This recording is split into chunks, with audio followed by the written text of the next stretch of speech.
કાચિંડાનો અવતાર આવ્યો. ખબર? કાચિંડાનો અવતાર કેમ આવે? ગમે તે વાતમાં હા હા કહેવાની ટેવ પડી ગઈ ને એ કાચિંડો થાય. ગમે તે વાતમાં આમ કર્યા ખર ઘણા ટેવ હોય, તમે જોજો. ડોલ ડોલ કાચિંડા ડોલ. આમાં નાના હતા ત્યારે કાચિંડો પેલી દિવાલ ઉપર આવે અને વાડ ઉપર બેઠો હોય ત્યારે અમે છોકરાઓ નાના નાના હોય ને ત્યારે કાચિંડા પાસે જઈએ અને કાચિંડા કહીએ, કાચિંડા કાચિંડા બારિશ આવેગી. કાચિંડો કેવું સરસ મજા આવે. ગમે તે પૂછો હાજ પાડે, ના જ ન પાડે કોઈ દિવસ. આમ તો કરે જ નહીં કોઈ દાળ, આમ જ કરે. ડોલ ડોલ કાચિંડા ડોલ, આમ જ કરે, હાજ પાડે. એમ ઘણા ટેવ હોય, તમે જોજો. સામે વાળાને ખોટું ન લાગવું જોઈએ, પછી ભલે ખોટું બોલતા હોઈએ, આપણે ખોટી સાક્ષી લેતા હોય તો કે હા હા બરાબર છે, તારી વાત સાચી છે. પણ ખોટી સાક્ષી ન પૂરવી જોઈએ. ધર્મ ના પાડે છે. એવા માણસોનો સંગત ના કરો યાર, કે જે ખોટા ધંધા કરતો હોય અને આપણને આપણી પાસે ખોટે ખોટી હા પડાવે. એનો ત્યાગ કરી દેવાય. એના મંડળમાં રખાય જ નહીં. એને કહેવાય તું કમંડળમાં જા. એ શું યાર, એને કે તું કમંડળમાં જા, તારું મંડળમાં કામ નથી, મારી પાસે તારું કામ નથી. નૃગરાજા બહુ મોટા દાનવીર હતા. બહુ મોટા દાનવીર હતા. સવારે અને સાંજે ગૌદાન કરતા હતા. ગાયોનું દાન આપતા હતા સવાર સાંજ. એક સુંદર મજાની ગાય એક બ્રાહ્મણને સવારમાં દાનમાં આપી. બીજી હજારો ગાયો દાનમાં આપતા હતા. એ બધા બ્રાહ્મણો લઈ લઈને નીકળતા હતા.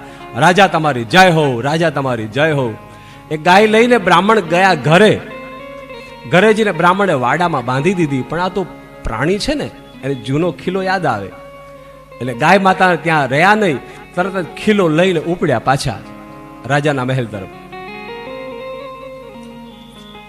બ્રાહ્મણને થોડી વાર પછી જોયું તો પોતાની ગાય ખીલા ઉપર હતી નહીં. બ્રાહ્મણ ગોતવા લાગે, અરે ગાય ક્યાં ગઈ મારી? અરે રાજાએ મને દાનમાં ગાય આપીને ગાય ગઈ ક્યાં? બ્રાહ્મણ ચારે બાજુ ગોતવા નીકળ્યા પોતાની ગાય. એમાં ગાય રાજાના જે ગાયોનું ટોળું હતું એમાં જેને ભળી ગઈ. કોઈને ખબર ના રહી ગાયોની અંદર ગાયો પાછી હતી ત્યાં તે જતી રહી. સાંજ પડીને રાજાને બીજી ગાયો જે દાનમાં આપવાની હતી, બીજો એક બ્રાહ્મણ આવ્યો અને પાછી એને પણ એ જ ગાય દાનમાં આપી, જે પાછી આવી ગઈ હતી. એકવાર દાનમાં અપાયેલી ગાય ફરી વખત દાનની અંદર એમણે અર્પણ કરી. ઓલો બ્રાહ્મણ પાછી એ જ ગાય લઈને નીકળ્યો અને ઓલો બ્રાહ્મણ જોઈ ગયો જે પહેલા આપી હતી હવારમાં. એ બ્રાહ્મણે પેલાને ઉભો રહ્યો, ભાઈ ઉભો રહે કે હા આ તો મારી ગાય છે, લઈને ક્યાં જાય છે? અરે તારી હે ની, રાજાએ મને આપી છે, હમણાં જ આપી, હજી લઈને હાલ્યો આવું છું. તું કે મારી ગાય છે? અરે ભાઈ આ જ ગાય મને સવારે રાજાએ આપી છે, તને ક્યાંથી આપી? તું ચોર છે. બંને વચ્ચે ઝઘડો થયો કે ચલ રાજા પાસે. રાજાએ મને આપી છે, અત્યારે જ અભી હાલ જ મને રાજાએ આપી, હું કબૂલ કરાવું તને. બંને બ્રાહ્મણો આવ્યા રાજાના રાજ દરબારમાં. નરગ રાજા બેઠા છે. નરગ રાજા પાસે આવીને જે બ્રાહ્મણ લઈને સાંજે હમણાં ગયો હતો એ બ્રાહ્મણ આવી ગયો, મહારાજ જય હો.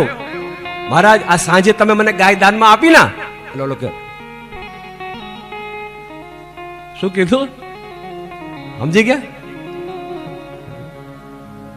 બીજો બ્રાહ્મણ હતો એને કીધું, મહારાજ ક્ષમા કરજો, આ ગાય સવારે તમે મને દાનમાં આપી છે. એટલે રાજા કે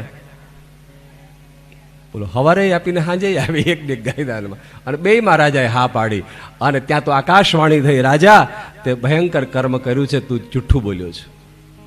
એક જ ગાય વારંવાર દાનમાં આપી શકાય નહીં, અને એના માટે તું આમ કરે છે, તારો કાચિંડાનો અવતાર આવશે, તું નરકગામી બનીશ. બ્રાહ્મણની હારે તે છેતરપિંડી કરી છે. કોની હારે? તે બ્રાહ્મણને એક ગાયમાં સવારે દાનમાં આપી, એની જ ગાય તે પાછી. બોલે રાજા બિચારો વિચારવું પડ્યું, મારે મેં તો કઈ આમાં કર્યું જ નથી, મારો તો કોઈ વાંક જ નથી ને, રાજાનો શું વાંક આમાં?